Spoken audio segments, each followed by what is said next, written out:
Blossom Petals channel. Viewers, welcome to Blossom Petals channel. இன்னைக்கு நம்ம என்ன பார்க்க போறோம்னா முளைக்கட்டின பயிரை எந்த மாதிரி நம்ம சாப்பிடலாம் அப்படினு சொல்லி பார்க்க போறோம். பொதுவாவே எந்த இதுமே முளைக்கட்டி நம்ம யூஸ் பண்ணா அதுல நமக்கு சத்து அதிகம். அதுவும் இல்லாம பருப்பு வகைகள், பயிர் வகைகள் எல்லாத்துலயுமே புரோட்டீன் சத்து ரொம்ப அதிகமா இருக்கும். அப்போ நம்ம முளைக்கட்டினது கன்சீவ் ஆனவங்களும் சாப்பிடலாம், வயசானவங்களும் சாப்பிடலாம், சின்ன குழந்தைங்களும் சாப்பிடலாம். இந்த மாதிரி நம்ம அவங்கவுங்க வயசுக்கு ஏற்றபடி நம்ம கொடுக்கலாம். இப்போ சிலவங்களுக்கு எப்படி முளைக்கட்டுறதுன்னே தெரியாது. அந்த மாதிரி இருக்கவங்களுக்காக நான் இந்த வீடியோ போடுறேன். எப்படி முளைக்கட்டி எந்த மாதிரி நம்ம கொடுக்கலாம் அப்படிங்கிறத நம்ம இன்னைக்கு பார்க்கலாம். ஃபர்ஸ்ட் 1.5 வயசு குழந்தைக்கு மேலே எப்படி கொடுக்கலாம், 6 மாத குழந்தையிலேருந்து எப்படி கொடுக்கலாம் அப்படிங்கிறத இந்த வீடியோவில் நான் போட்டிருக்கேன். இன்னொன்று பார்த்தீங்கன்னா முளைக்கட்டின பயிரை டெய்லி கன்சீவ் ஆனவங்க சாப்பிட்டா நம்ம எக்ஸ்ட்ரா போய் ப்ரோட்டீன் பவுடர் இதெல்லாம் வாங்கி சாப்பிட வேண்டிய அவசியமே இருக்காது. ஏன்னா இதுலேயே எல்லா சத்துமே இருக்கும். இப்போ நீங்கள் இப்போ நான் பாசிப்பயிர் வச்சு எப்படி முளைக்கட்ட போகிறோம்னு சொல்லித்தரேன். நீங்கள் இதையே வச்சு கொண்டக்கடலை எல்லாமே இந்த மாதிரி முளைக்கட்டி நம்ம சாப்பிட்லாம். அதையும் அடுத்த வீடியோலலாம் அப்லோட் பண்ணுறேன். வாங்க நம்ம இன்னைக்கு எப்படி ஃபஸ்ட்டு முளைக்கட்டுறது, அதுக்கப்புறமா அந்த பயிரை நம்ம என்ன பண்ணலாம் அப்படின்னு சொல்லிட்டு பார்க்கலாம். வாங்க பார்க்கலாம். தேவையான பொருட்கள் என்னெல்லாம் பார்த்துடலாம். பாசிப்பயிறு ஒரு சின்ன கப்புக்கு 1 கப் நான் எடுத்திருக்கேன். உங்களுக்கு எவ்வளோ அளவு வேணுமோ எடுத்துக்கோங்க. எடுத்து காலையில் ஒரு 7 மணிலேருந்து ஊற வச்சுருக்கேன். சாயந்தரம் வரைக்கும் இது நல்லா ஊறட்டும். ஊறின அப்புறம் எப்படி முளைக்கட்டுதுன்னு பார்த்துக்கோங்க. இந்த பயிரை ஒரு காட்டன் துணி எடுத்துக்கோங்க. அது டவலாக இருக்கலாம், எது வேணால் இருக்கலாம். ஒரு காட்டன் இது எடுத்துக்கோங்க, துணி எடுத்துக்கோங்க. இப்போ அந்த பயிர் நம்ம நல்லா கழுவி தான் ஊற வைக்கணும். அப்போ தான் நம்ம டக்குன்னு முளைக்கட்டும் போது வசதியாக இருக்கும்.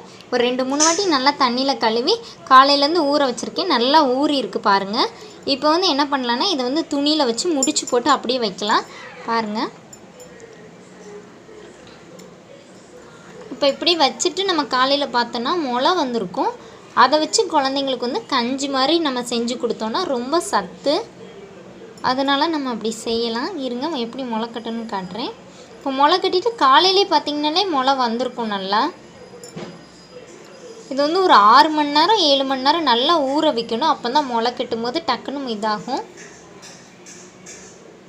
இப்போ எல்லா பயிரையும் எடுத்துக்கோங்க. நம்ம எல்லாத்தையும் எடுத்திருக்கேன். இப்போ எனக்கு இவ்வளோ வேணுங்கிறதுனால நான் இவ்வளோ முளை கட்டுறேன். சின்ன குழந்தைங்களுக்குனா ஏன்னா முளை கட்டி நம்ம ஒரு நாள் தான் யூஸ் பண்ண முடியும். அதனால் கொஞ்சம் கொஞ்சமாக போட்டு கூட முளை கட்டிக்கோங்க. இந்த மாதிரி துணி இந்த மாதிரி பிடிச்சி இப்படி முடிச்சு மாதிரி போடணும். அதனால் இந்த மாதிரி இப்போ பார்த்திங்கன்னா இங்கே நம்ம பயிர் இருக்குது. இப்படி வச்சு முடிச்சு போட்டு அப்படி வச்சுருங்க. நம்ம கெட்டுற துணி ஈரமாக இருக்கணும், அதுதான் முக்கியம். அப்போ தான் முளை வரும்போது ஈஸியாக இருக்கும். இப்போ நான் முளை கெட்டி வச்சுட்டேன். இந்த பார்த்திங்களா, முளை கெட்டிட்டோம். இப்போ காலையில் நம்ம இதை எடுத்து பார்க்கும்போதே அந்த இதெல்லாம் நல்லா வந்திருக்கும். இப்போ பாருங்கள், இந்த மாதிரி முடிச்சு போட்டு அந்த துணி ஈரமாக இருக்கணும், மறந்துடாதீங்க. அப்போ தான் இதாகும். காஞ்ச துணினா ரியாக்ஷனே இருக்காது. இதை நம்ம எடுத்து ஒரு ஓரமாக ஒரு கிண்ணத்துலேயே எதுலேயும் வச்சு மூடி வச்சுக்கோங்க. வச்சுட்டு காலையில் நம்ம விரித்து பார்க்கலாம். நான் விரித்து முளை விட்ட பிறகு உங்களுக்கு விரித்து காட்டுறேன். வெயிட் பண்ணுங்கள். நம்ம ஊற வச்ச பாசி பயிரை இப்போ ஓப்பன் பண்ணி பார்க்கலாம். பார்த்திங்கன்னா நல்ல முளை விட்டுருக்கோம். வெயிட் பண்ணுங்கள், ஓப்பன் பண்ணி காட்டுறேன். இங்கே பாருங்கள், சூப்பராக முளை வந்திருக்குது. பார்த்திங்களா, சூப்பராக இருக்குது. இதை பாருங்கள், சூப்பராக முளை வந்துருச்சு. இப்போ நம்ம சாதா பாசிப்பயிறு அவிச்சு சாப்பிட்றத விட இந்த மாதிரி முளை கட்டி சாப்பிட்டோன்னா அதில் ரொம்ப சத்து, ப்ரோட்டீனும் அதிகம். இது நம்ம எல்லாருமே சாப்பிட்லாம், அதனால் பிரச்சனை இல்லை. குழந்தைங்கள்லேருந்து பெரியவங்கலேருந்து கொடுக்கலாம். ஆனால் 6 மாத குழந்தைங்க 7 மாத குழந்தைங்களுக்கு எந்த மாதிரி கொடுக்கணும்னு சில பேருக்கு தெரியாது. நான் எப்படி செய்யலான்னு காட்டுறேன். இப்போ முதல்ல பாருங்கள், இதை கொஞ்சம் எடுத்துக்கலாம். எடுத்து ஒரு 1.5 வயசு 2 வயசுக்கு மேலே உள்ளவங்க பெரியவங்க வரைக்கும் இதை வித்தியாசமாக சாப்பிட சொல்லித்தரேன். என்ன மாதிரி சாப்பிட்லான்னு பாருங்கள். இருங்க, கொஞ்சம் எடுத்து பவுலில் மாற்றிக்கிறேன்.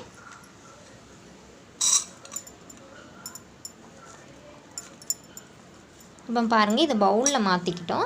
இப்போ இது கூட இங்கே பாருங்கள், ஒரு கேரட் சீவி வச்சுருக்கேன். இந்த கேரட்டை சேர்த்துக்கோங்க. நீங்கள் முள்ளங்கி வச்சுருந்தீங்கன்னா முள்ளங்கி சேர்க்கலாம், தேங்காய் துருவி போட்டுக்கலாம். செம்ம டேஸ்ட்டாக இருக்கும். அப்படிலாம் சாப்பிட்டிங்கன்னா ஒரு முள்ளங்கி இருந்துச்சுன்னா இதே மாதிரி நல்லா கேரட் மாதிரி நல்லா சீவிக்கோங்க. சீவி இது கூடவே சேர்த்துக்கோங்க. அதுக்கப்புறம் தேங்காய் வச்சுருந்திங்கன்னா தேங்காவும் துருவும்ல, துருவல் மாதிரி வரும்ல, அதையும் சேர்த்துக்கலாம். சேர்த்து உங்கள் குழந்தைக்கு கொடுத்திங்கன்னா, ஏன்னா வெறும் பாசிப்பயிறு சாப்பிட்னா சில குழந்தைங்க சாப்பிடவே மாட்டாங்க. உங்களுக்கு ஏதோ வித்தியாசமாக நம்ம கொடுத்துட்டோம் அப்படி சொல்லிட்டு இது பண்ணுவாங்க. ஆனால் இந்த மாதிரி கொடுத்திங்கன்னா ரொம்ப கலர்ஃபுல்லாக வேறு இருக்குமா, அவங்க வந்து விரும்பி சாப்பிடுவாங்க. இப்போ நீங்கள் வந்து கொஞ்சம் இனிப்பாக இருந்தால் தான் உங்கள் குழந்தை சாப்பிடும் அப்படிங்கிறதுக்காக நான் கேரட் சேர்த்துருக்குறேன். நீங்கள் வந்து வேறு எது வேணாலும் சேர்த்துக்கோங்க. ஆனால் கேரட்டும் இது சேர்த்துருக்கனால இதை சாப்பிடும்போதே ரொம்ப நல்லாயிருக்கும். உங்கள் குழந்தைங்களும் விரும்பி சாப்பிடுவாங்க. இது வந்து பல்லு இருக்கிற குழந்தைங்க தான் சவிச்சு சாப்பிட முடியும். அதனால் ஒரு 1.5 வயசுக்கு மேலே இருக்கிற குழந்தைங்களுக்கு நம்ம வந்து இதை வந்து கொடுக்கலாம். இப்போது நம்ம வந்து இது பெரியவங்களுக்கு கொடுக்குறதுக்காக இந்த டிஷ் வந்து ரெடி ஆயிடுச்சு. இனி குழந்தைங்களுக்கு எந்த மாதிரி கொடுக்கலான்னு சொல்லிட்டு காட்டுறேன், வெயிட் பண்ணுங்கள். இப்போ 6 மாத குழந்தைங்களுக்கு பாசிப்பயிறு கஞ்சி செய்ய தேவையான பொருட்கள் என்னெல்லாம் சொல்லிட்டு பார்த்துக்கலாம். 1 கப் பாசிப்பயிறு, நம்ம முளைக்கட்டி எடுத்த அந்த பயிறு தான் எடுத்திருக்கேன், அதை வச்சுக்கோங்க. அப்புறமா 2 வெள்ளைப்பூடு, கொஞ்சோண்டு வெந்தயம், ஒரு காவட கம்மியாக ஒரு 5-6 போட்டால் போதும், அந்த மாதிரி வெந்தயம் எடுத்துக்கோங்க. அப்புறமா ஒரு 1/4 டீஸ்பூன் ஜீரகம், கொஞ்சோண்டு பெருங்காயம். தூள் வச்சுருந்திங்கன்னா தூள் எடுத்துக்கோங்க, இல்லாட்டி காயம் போதும். காயம் வந்து நான் இந்த அளவு தான் போடுவேன், காட்டுறதுக்காக நான் நிறைய எடுத்திருக்கேன். இந்த மாதிரி ஒரு சின்ன துண்டு போதும் காயம், ஏன்னா ரொம்ப குழந்தைங்களுக்கு கொடுக்க முடியாது. ஏன்னா 6 மாத குழந்தைங்கள, அதனால் கொஞ்சம் கம்மியாக போட்டால் போதும். இப்போ இதை வந்து நம்ம என்ன செய்யலான்னு சொல்லிட்டு பார்க்கலாம். இப்போ என்ன பண்ணணும்னா எல்லாத்தையும் வந்து நல்லா வேக விடணும். வாங்க வேக விடலாம். இப்போ வந்து 200 மில்லி கப்பில் வந்து 2 இது தண்ணி ஊற்றிக்கலாம். ஏன்னா நல்லா குழைவாக வேகணும், அதனால் கொஞ்சம் தண்ணி நிறையா இருந்தாலும் ஒன்றும் இல்லை. இப்போ இதில் வெள்ளைப்பூடு, நம்ம எடுத்து வச்சுருக்கிற ஜீரகம், வெந்தயம், கொஞ்சோண்டு காயம் எல்லாத்தையும் போட்டுடலாம்.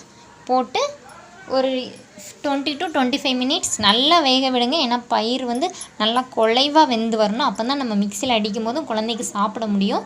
ஏன்னா நம்ம வந்து முளைக்கட்டி போட்டிருக்கனால அந்த இதெல்லாம் வந்து நல்லா வேகணும். அதனால் நல்லா வேகட்டும். ஒரு 20 மினிட்ஸ் நல்லா வேக விடுங்க, வேகட்டும். நம்ம ஊற்றின தண்ணி எல்லாமே நல்லா வத்திருச்சு. இந்த மாதிரி நல்லா வற்றணும். இப்போ வந்து பயிரும் நல்லா வெந்துருச்சு. இப்போ வந்து குழந்தைங்களுக்கு இதை இப்படியே கொடுக்க முடியாது, ஏன்னா அந்த தொலியெல்லாம் இருக்கும்ல, அதனால் இப்படியே கொடுக்க முடியாது. 6 மாத குழந்தைங்கனால இதை என்ன பண்ணலான்னா நல்லா ஆற வச்சு மிக்சியில் வந்து ஒரு வாட்டி போட்டு எடுத்துக்கலாம். இருங்க மிக்சியில் அடிச்சுட்டு காட்டுறேன். பாருங்கள், நம்ம வந்து மிக்சியில் அடிச்சுக்கிட்டோம். இந்த மாதிரி கொஞ்சம் தண்ணி வேணால் ஊற்றி நல்லா பேஸ்ட் மாதிரி அடிச்சுக்கோங்க. இப்போ என்னென்னா பாசிப்பயிறு வந்து கொஞ்சம் பச்சை மாதிரி இருக்கும்ல, சில குழந்தைங்க வந்து அதை வந்து டக்குன்னு விரும்பி சாப்பிட மாட்டாங்க. அப்போ நீங்கள் என்ன பண்ணிக்கோங்கன்னா இனிப்புக்கு கொஞ்சோண்டு ஹனி சேர்த்துக்கோங்க. இல்லை உங்கள் குழந்தைங்க இப்படியே சாப்பிட பழகிட்டாங்கன்னா ரொம்ப நல்லது, அப்படியே கொடுத்துருங்க. இப்போ வந்து இதை வந்து பவுலில் மாற்றிக்கலாம். இதை வந்து நம்ம ஒரு 11 மணி போல் சாப்பிட கொடுக்கலாம். இல்லாட்டி மத்தியானம் வந்து சாப்பாடு ஊட்டாதவங்க மத்தியானம் கூட இது வந்து கொடுக்கலாம். இப்போ வந்து நீங்கள் குழந்தைக்கு சிலவங்க வந்து 7 மாதம் 8 மாதத்துலேயே சோறுலாம் கொடுக்க ஆரம்பிச்சிருவீங்க. அந்த மாதிரி சோறு கொடுக்குறீங்க அப்படின்னா இப்போ நான் இது செஞ்சல, இந்த முளைக்கட்டின பயிரெல்லாம் வேக வச்சோம்ல, அது கூடவே கொஞ்சோண்டு அரிசி போட்டு மிக்சியில் அடித்து 2ஐயும் வந்து சேர்த்து கொடுக்கலாம். சாப்பாடு கொடுக்காதவங்க இதை மட்டும் தனியாக கொடுக்கலாம். குழந்தைக்கு வந்து ரொம்ப சத்து. இங்கே பாருங்கள், இப்போ நம்மளோட பாசிப்பயிறு வந்து ரெடி ஆயிடுச்சு. இப்போ வந்து லிக்யூடாக வேணும்னு நினச்சிங்கன்னா கொஞ்சம் தண்ணி ஊற்றி கரைச்சிக்கோங்க.